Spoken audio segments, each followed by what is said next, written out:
It began with a sound too familiar to be comforting. The soft clatter of claws on wet stone.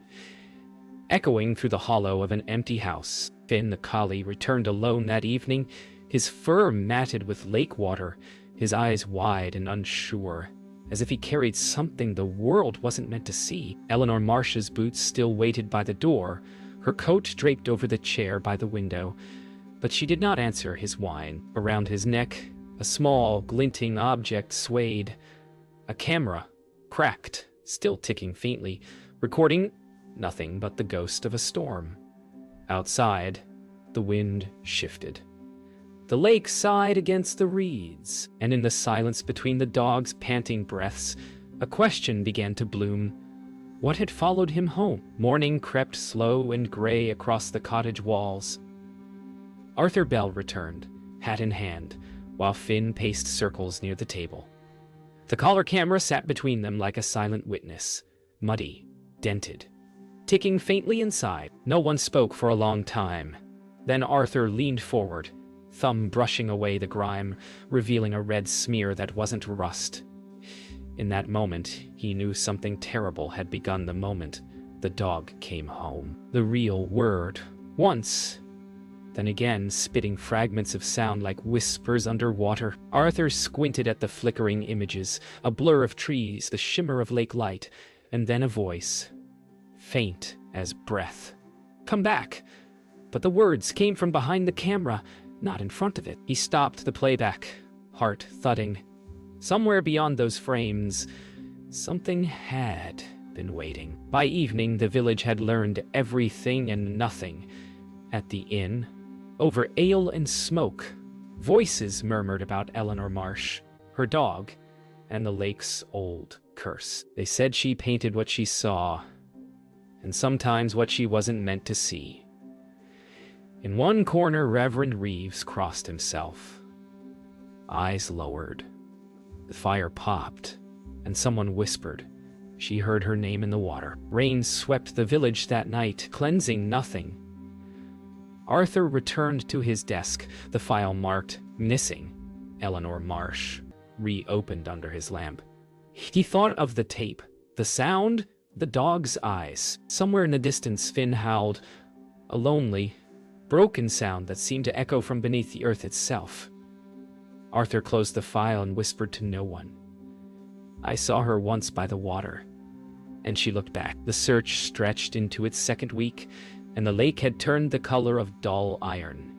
Men with lanterns combed the shoreline, their reflections trembling with each gust of wind. Eleanor Marsh's name hung over the village like smoke, spoken softly, as if uttering it too loud might summon her ghost. Her paintings, once vivid landscapes of the lakeside, now looked like premonitions, each brushstroke an echo of the place she would vanish into. The constable's notes grew heavier with rumor. A stranger seen near the pier, a single red scarf found caught on a branch. But the strangest clue of all lay inside the camera's first frame. Eleanor's laughter, cut short mid-breath, as though something had startled her behind the lens. Arthur traced the camera's serial number to a post-war research firm in London, a military prototype designed to capture still motion through vibration sensors, tested briefly before being abandoned. The engineer who'd built it had died a year earlier, his notes sealed, but one page remained. Field test incomplete. Subject recorded more than visible light. Arthur frowned, the phrase looping in his mind. If the camera had captured what the human eye couldn't see, then perhaps it had filmed what should never have been seen at all. The film came alive with a low hum, flickering against the wall like a fever dream. At first, trees, soft wind, the sound of Finn's paws against the forest floor. Then, behind him, a shape.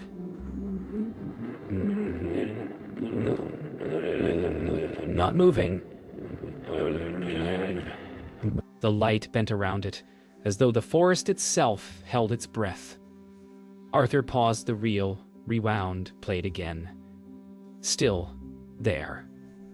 A tall outline, behind the birches, pale against the dark. It did not move, yet somehow it was closer every time he looked. He stopped the film. Silence filled the room, the kind that grows inside the bones. Arthur sent the audio reel to a friend in Carlisle, an old sound technician who owed him a favor. When the man returned it, his hands shook. Beneath the static and wind, a voice whispered Eleanor's name. Once, faintly, then again, slower, drawn out, almost as if imitating human breath. Arthur listened 3 times, heart pounding faster each time. The technician refused to keep a copy. He said there was something else under the voice, a second layer, lower and rougher, breathing in sync with the dog, as if something had been following the sound. By nightfall, Arthur couldn't bear to look at the footage again. He placed the reels inside a tin box, sealed it with tape, and drove to the old churchyard by the water. Rain lashed against the windshield, each drop like a ticking second hand. Beneath an ancient yew tree, he buried the box and whispered a prayer he no longer believed in. When he looked up, Finn was watching from the car window, head tilted, eyes reflecting the pale light of the moon. In that gaze, Arthur thought he saw something else, something waiting to be remembered. 24 years after Eleanor Marsh vanished, Arthur Bell returned to Windermere, a different man. Older, slower, carrying the weight of every unanswered question. Retirement had not silenced the echoes of that night. Letters still came to him, unsigned, written in a hurried hand. Look again beneath the lake. He found the old tin box gone when he visited the churchyard. The earth above it was smooth, pressed flat as if someone had carefully replaced the soil.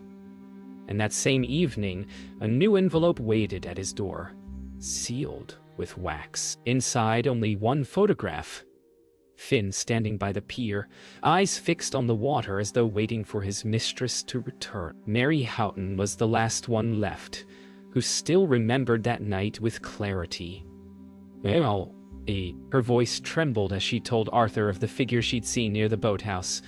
A tall man, wearing a dark coat and hat, standing perfectly still as Finn barked from the water's edge.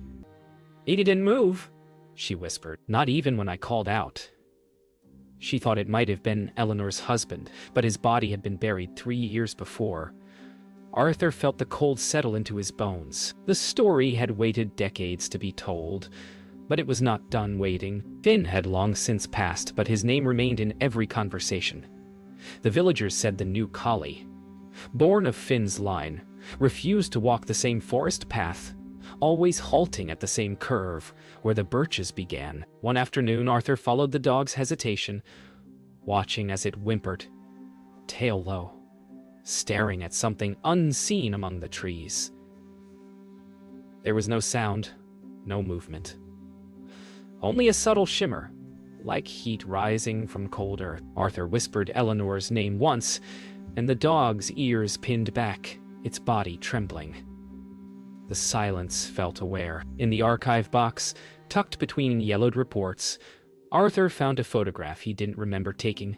Eleanor standing by the lake, smiling faintly, Finn beside her. Behind them, a reflection shimmered in the water, faint but unmistakable. A man's face, eyes closed, just beneath the surface. Arthur turned the picture over. No date, no markings. The photograph was printed on paper that hadn't existed in 1978. A chill ran through him as he realized what that meant. Someone had reprinted the past. That night, Arthur walked to the pier where Eleanor had last been seen. The moon lay shattered across the lake's surface, and the air smelled of rain and iron.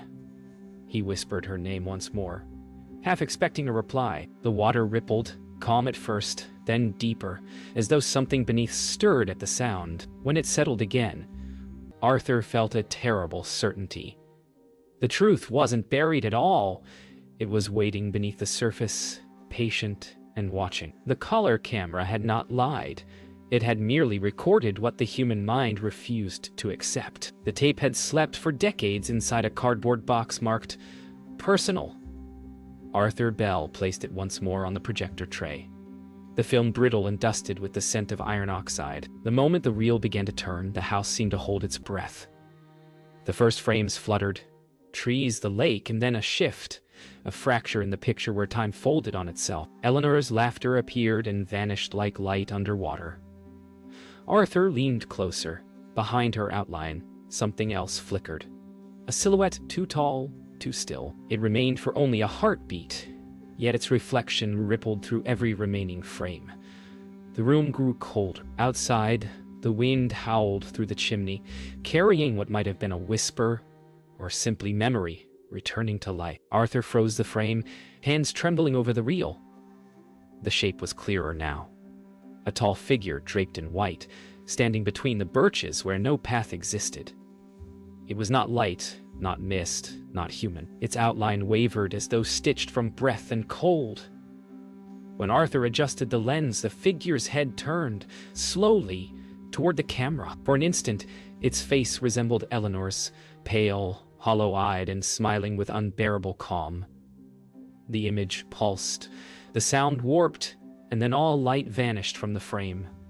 Arthur stumbled back, gasping in the dark. Somewhere inside the silence, a woman's voice whispered, "You shouldn't have come back." Arthur's old magnifier revealed what his eyes had missed.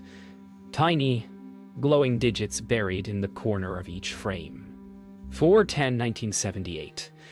Yet the footage had been shot 2 days after Eleanor's disappearance. The numbers flickered irregularly, as though the reel itself resisted the truth. When he ran it backward, the timestamp shifted again. Now 5/10/1978. 23:59. The exact hour Finn had returned alone.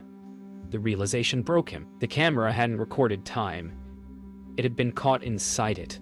What he held was not memory, but a wound that refused to close. He brought the reel once more to Michael Trent. The technician, older and nearly deaf, adjusted the reels with shaking fingers. Together, they listened. At first came the same static hum, but beneath it, a voice formed. Female, soft, mournful. "Arthur." Both men froze. The voice repeated it again, longer this time, layered with another sound. Labored breathing, overlapping heartbeats, as if two beings shared one body. Then silence. Michael ripped the headphones away, face pale. "That's not her voice," he whispered. "It's something using her name." Arthur said nothing. He knew the sound too well. It was what had haunted his dreams since the day the dog returned. That night, Arthur returned to the cottage where it had all begun. The projector waited, still threaded, still humming faintly. He pressed play one final time. The image stuttered, then steadied. Eleanor walking toward the lake, smiling over her shoulder. Finn barked once, and the film jolted as if the world itself blinked. Behind Eleanor, the white figure rose from the water. Arthur reached forward, whispering her name, and the reel snapped. The film burned through itself in a burst of orange light. When neighbors found him the next morning, he was slumped in his chair, eyes open, mouth faintly curved, as though listening to something only he could hear. The morning after Arthur's death, the air above Windermere hung motionless, as if time itself refused to move forward. Reverend Colin Reeves arrived quietly at the cottage, carrying a small wooden box and a bottle of anointing oil. He spoke to no one. Inside, the room still smelled of burnt film. The projector sat cold, its reel fused to ash. Reeves opened the box and drew a silver crucifix, touching it to the blackened film canister. He whispered words not found in scripture, older, slower, heavy with fear. Outside, the villagers gathered without speaking, their faces pale in the fog. By noon, the priest carried the sealed box away, the door locked behind him. No one ever entered again. Reeves placed the burned reel and color camera into the rectory's bottom drawer, locked it twice, and wrapped the key in cloth. He told no one where he hid it, yet every night afterward, he swore he heard faint scratching from within the drawer, metal against wood, rhythmic, like something trying to recall itself. Once he opened the door to the study and found the drawer slightly ajar. A thin thread of lake mud streaked across the floorboards.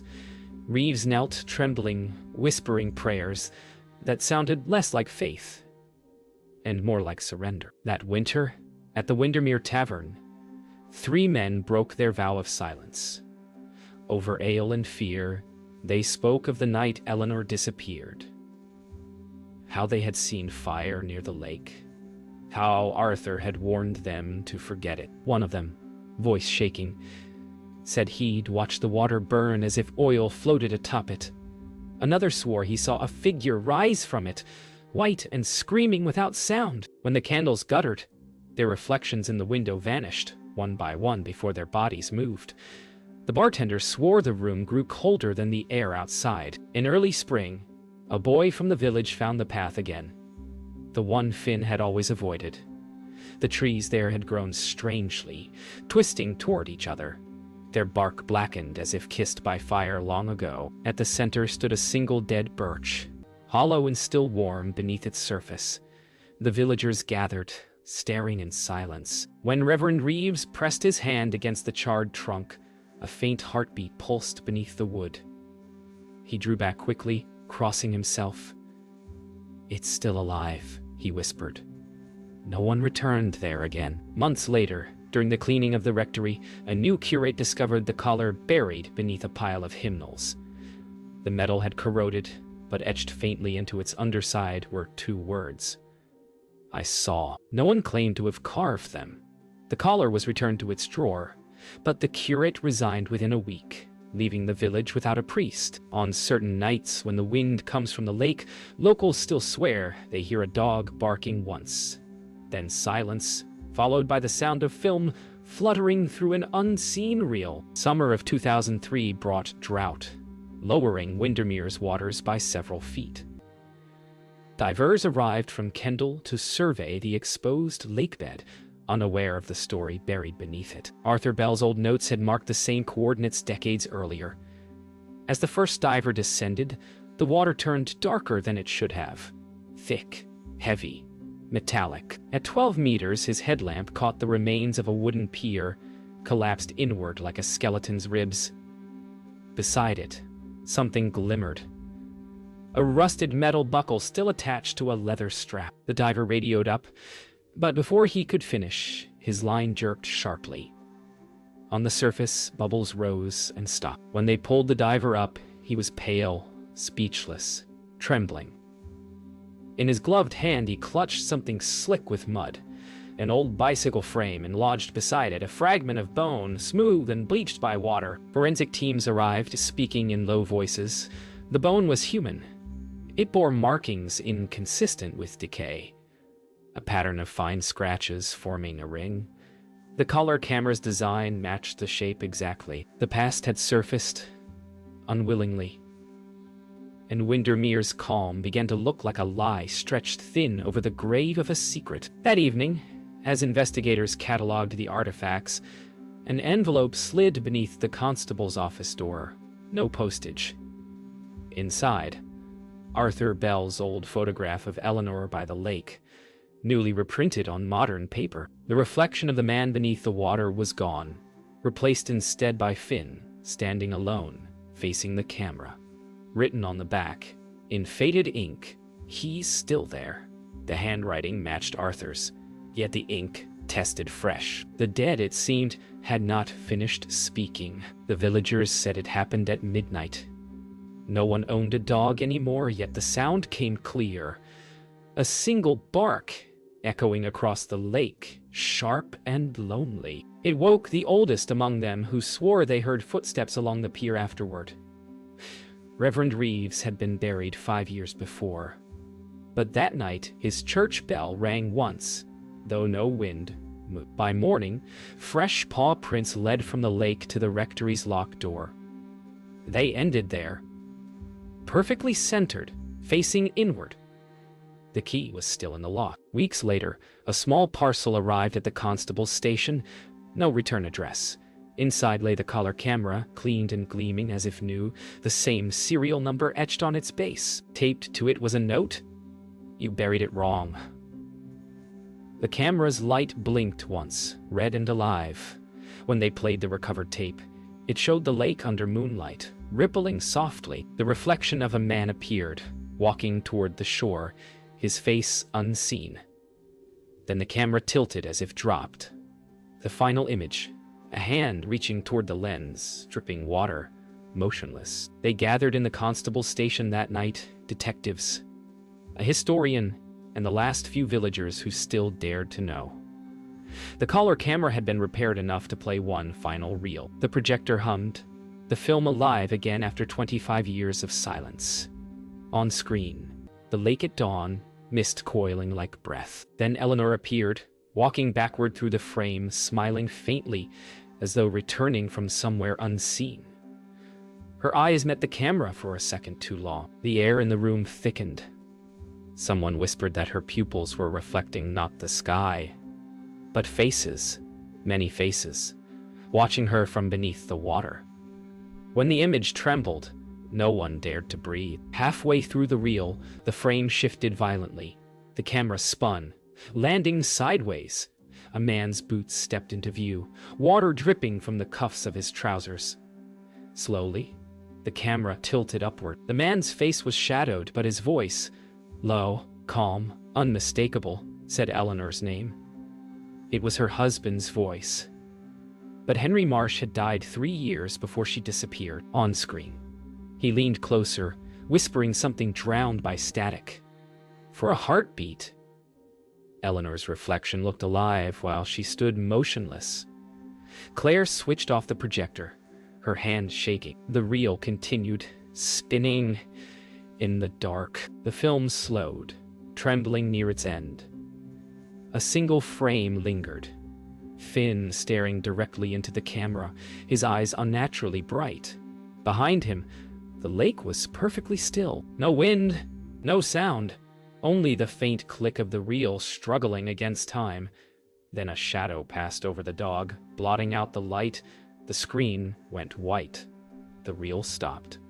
No one moved for a long time. Claire stepped forward and lifted the still warm film from the projector.